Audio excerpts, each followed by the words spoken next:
ଦଶମ ଶ୍ରେଣୀର ଛାତ୍ରୀ ଲିପ୍ସା ପ୍ରଧାନ ବରଗଡ଼ ଜିଲ୍ଲାର ଭଟଲି ବ୍ଲକ ଅନ୍ତର୍ଗତ କମଗାଁ ସରକାରୀ ଉଚ୍ଚ ବିଦ୍ୟାଳୟରେ ପଢ଼ନ୍ତି।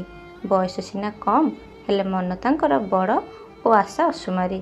ପାଠପଢ଼ାରେ ଖୁବ୍ ଭଲ। ତା ସହ ନିଜ ଅଞ୍ଚଳର ଲୋକ ଓ ତାଙ୍କ ସମସ୍ୟା ସମ୍ପର୍କରେ ବି ବେଶ୍ ଅବଗତ। ଦେଖିଛନ୍ତି, ଗ୍ରୀଷ୍ମ ଋତୁ ଆସିଗଲେ ପଶ୍ଚିମ ଓଡ଼ିଶାର ଚାଷୀ ପରିବାର ମହୁଲ ଫୁଲ ସଂଗ୍ରହ କରି ପରିବାର ପ୍ରତିପୋଷଣ କରନ୍ତି। ବଡ଼ି ବୋହରୁ ପୁରା ପରିବାର ଲୋକେ ନିଜ ଚାଷ ଜମିରେ ଥିବା ମହୁଲ ଗଛ ତଳକୁ ଯାଇ ମହୁଲ ଫୁଲ ଗୋଟାଇବାରେ ଲାଗି ପଡ଼ନ୍ତି। ଉଦୁଉଦିଆ ଖରାରେ ମଧ୍ୟ ସେମାନେ ମହୁଲ ଫୁଲ ଗୋଟେଇଥାନ୍ତି। ଏହାଦ୍ୱାରା ଭଲ ରୋଜଗାର ହୁଏ ସତ, ହେଲେ ଏଭଳି ଗୋଟି ଗୋଟି କରି ମହୁଲ ଗୋଟେଇବା ଦ୍ୱାରା ଅଣ୍ଟା ବ୍ୟଥା ହୋଇଥାଏ। ଅବହମାନ କାଳରୁ ଏହି କାମ ଚାଲି ଆସୁଥିଲା ଯୋଗୁଁ ଚାଷୀ ପରିବାର ଏହାକୁ ଏକ ପରମ୍ପରା ବୋଲି ମନେକରି ପରିଶ୍ରମକୁ ଭୁଲି ଯାଆନ୍ତି। ମହୁଲ ଫୁଲ ଗୋଟାଇବାର ଅନ୍ୟ କୌଣସି ପଦ୍ଧତି କି ଯନ୍ତ୍ର ବି ନାହିଁ।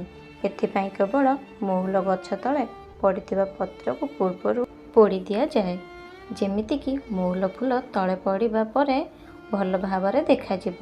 ତେବେ ଅନେକ ସମୟରେ ଦେଖାଯାଏ ଏମିତି ଭାବେ ମହୁଲ ଗଛ ତଳେ ନିଆଁ ଲଗାଯିବା ଯୋଗୁଁ ସେହି ନିଆଁ ବ୍ୟାପିଯାଏ, ପାଖରେ ଥିବା ବହୁ ଗଛ ମଧ୍ୟ ପୋଡ଼ି ନଷ୍ଟ ହୋଇଯାଏ। ଏସବୁକୁ ସମସ୍ୟାକୁ ପିଲାଟି ଦିନରୁ କମଗାଁ ଗ୍ରାମର ବସିକେଶନ ପ୍ରଧାନ ଏବଂ ଆରତୀ ପ୍ରଧାନଙ୍କ ଝିଅ ଲିପ୍ସା ଦେଖୁଥିଲେ ଓ ତାଙ୍କ ଅଙ୍ଗେ ନିଭାଇଥିବାରେ ମଧ୍ୟ, କାରଣ ସେ ବି ପରିବାର ସହିତ ବିଲକୁ ଯାଇ ମହୁଲ ଫୁଲ ଗୋଟାଉଥିଲେ। ତେଣୁ ଏହାର କିଛି ସମାଧାନ ପାଇଁ ଅନେକ ଥର ଚିନ୍ତା କରିଥିଲେ। ଶେଷରେ ନିଜ ବିଜ୍ଞାନ ଶିକ୍ଷକ ସୁବୋଧ କୁମାର ସାହୁଙ୍କ ଦିଗ୍ଦର୍ଶନ ଏବଂ ମାତା ପିତାଙ୍କ ପ୍ରେରଣା ଓ ସହାୟତାରେ ସେ ଏକ ଯନ୍ତ୍ର ତିଆରି କଲେ। ତାକୁ ସେ ପ୍ରଥମେ ବ୍ଲକ ସ୍ତରୀୟ ବିଜ୍ଞାନ ମେଳାରେ ପ୍ରଦର୍ଶନ କରିଥିଲେ।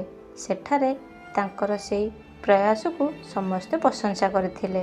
ପରେ ସେହି ପ୍ରକଳ୍ପ ଜିଲ୍ଲାସ୍ତରୀୟ ବିଜ୍ଞାନ ମେଳାକୁ ମଧ୍ୟ ମନୋନୀତ ହୋଇଥିଲେ। ଏହାପରେ ଲିପ୍ସାଙ୍କ ଏହି କ୍ଷୁଦ୍ର ପ୍ରକଳ୍ପ ରାଜ୍ୟ ଓ କେନ୍ଦ୍ର ସ୍ତରରେ ବି ଆଦୃତ ହୋଇପାରିଲା। ଏହା ସହିତ ବୈଜ୍ଞାନିକମାନଙ୍କ ସ୍ୱୀକୃତି ମଧ୍ୟ ମିଳିଲା। ଏହି ଯନ୍ତ୍ର ତିଆରି ପାଇଁ ବେଶୀ ଖର୍ଚ୍ଚ ହେଉଥିବା ବେଳେ ଚାଷୀମାନଙ୍କ ପାଇଁ ଖୁବ୍ ଉପଦେୟ, କମ୍ ସମୟରେ ବେଶୀ ଉତ୍ପାଦନ ସମ୍ଭବ ପରେ ବୋଲି ବୈଜ୍ଞାନିକମାନେ ମଧ୍ୟ ସ୍ୱୀକୃତି ଦେଲେ। ଏଥିପାଇଁ ଏହି ମହୁଲ ଗୋଟାଇବାର ଯନ୍ତ୍ର APJ Abdul Kalam ignite award ପାଇଁ ମନୋନୀତ ହେଲା। ଏହା ସହିତ ଅହମଦାବାଦ IIM ପରିସରରେ ଏକ ଭବ୍ୟ ଉତ୍ସବରେ ଭାରତର ରାଷ୍ଟ୍ରପତି ପ୍ରଣବ ମୁଖାର୍ଜୀ ଲିପ୍ସାଙ୍କ ମାତା ପିତା ମଧ୍ୟ ଉପସ୍ଥିତ ଥିଲେ ଆଉ ଝିଅର କୃତିତ୍ୱରେ ଖୁବ୍ ଗର୍ବ ଅନୁଭବ କରୁଥିଲେ ବୋଲି ପରିବାର କହନ୍ତି। କେବଳ ମାତା ପିତା ନୁହନ୍ତି, ତାଙ୍କ ଗାଁର ପ୍ରତ୍ୟେକ ଅଧିବାସୀ ଓ ସେ ପଢ଼ୁଥିବା ବିଦ୍ୟାଳୟରେ ପ୍ରତ୍ୟେକ ଛାତ୍ର ଓ ଛାତ୍ରୀ, ପ୍ରଧାନ ଶିକ୍ଷକ ବି ଖୁବ୍ ଗର୍ବିତ। ଯେବେ ଯେବେ ନାରୀ ଘରର ଏରୁଣ୍ଡି ଡେଇଁଛି, ସଫଳତାର ପାଦ ଛୁଇଁଛି, ସେ ପ୍ରମାଣ କରିଦେଇଛି ସେ ନୁହେଁ ଦୁର୍ବଳ।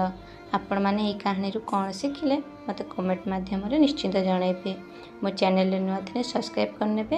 ଆପଣମାନେ ଏଥିରୁ ନିଶ୍ଚିନ୍ତ ଜାଣିପାରିଥିବେ ନାରୀ କି କେବେ ବି ଦୁର୍ବଳ ଭାବିବନି। ନାରୀ ହିଁ ସବୁକିଛି, କାହିଁକିନା ଗୋଟିଏ ନାରୀ ହିଁ ଆମର ମା, ନାରୀ ହିଁ ଆମର ସ୍ତ୍ରୀ, ନାରୀ ବି